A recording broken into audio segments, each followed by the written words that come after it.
భూమి మన ఊహకందని అద్భుతాలకు నిలవు. వాటిలో మనం ఇప్పటివరకు ఛేదించినవి కొన్ని మాత్రమే. దాన్ని పక్కన పెడితే మానవాళితో రాను రాను భూమి చెత్తకుప్పలా మారిపోతోంది. పర్యావరణాన్ని నాశనం చేస్తుండటంతో గ్లోబల్ వార్మింగ్ ముప్పు ఇప్పటికే ప్రమాదకర స్థాయికి చేరుకుంది. అందుకే మంచు పర్వతాలు రోజురోజుకు కరిగిపోతున్నాయి. ఇప్పటికే పెద్ద స్థాయిలో ఇవి అంతరించిపోయాయి. మన కంటికి కనిపించేది కొంత అయితే కంటికి కనిపించకుండా చాలా అంతరించిపోతున్నాయి. అయితే సరిగ్గా గతేడాది ఇదే నెలలో భూమి నుంచి వచ్చిన వింత శబ్దాలు భయాందోళనకు గురిచేశాయి. 9 రోజుల పాటు వచ్చిన ఆ భయంకర శబ్దాలు భూకంప పరిస్థితులను అధ్యయనం చేసే శాస్త్రవేత్తలకు గందరగోళానికి గురిచేశాయి.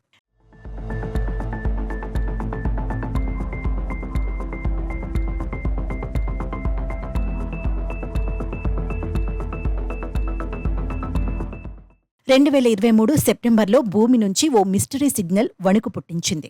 9 రోజుల పాటు ఆర్కిటిక్ నుంచి అంటార్కిటికా వరకు ప్రపంచమంతా అది రికార్డైంది. శాస్త్రవేత్తలకు ఆ సిగ్నల్ ఏంటో, అది ఎలాంటి ప్రమాదాన్ని తీసుకురాబోతోందోనని వణికిపోయారు. సాధారణ భూకంప శబ్దాల కంటే భిన్నంగా నిరంతరం వైబ్రేషన్ ఫ్రీక్వెన్సీతో అది వినబడటంతో శాస్త్రవేత్తలు గందరగోళానికి గురయ్యారు. భూమి లోపల గుర్తు తెలియని పదార్థం ఏదైనా ప్రయాణిస్తోందా అని అనుమానించారు.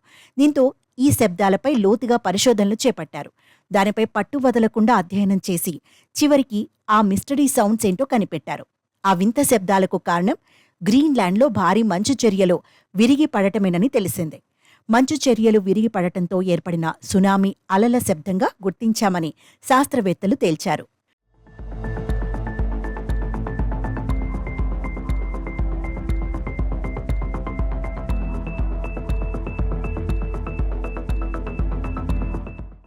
దాదాపు 10,000 ఒలింపిక్ స్విమ్మింగ్ పూల్స్ను నింపేంత మంచు, బండరాళ్లు డిక్సన్ ఫోర్డ్ ప్రాంతంలో గల ఓ పర్వతం వద్ద విరిగిపడ్డాయి.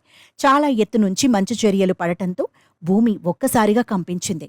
దీంతో మెగా సునామీ సంభవించింది. సునామీ కారణంగా 200 మీటర్ల ఎత్తు వరకు రాకాసి అలలు ఎగిసిపడ్డాయి.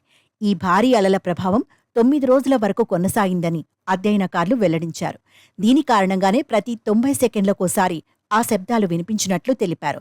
దీనికి గ్లోబల్ వార్మింగే కారణమని తెలుస్తోంది.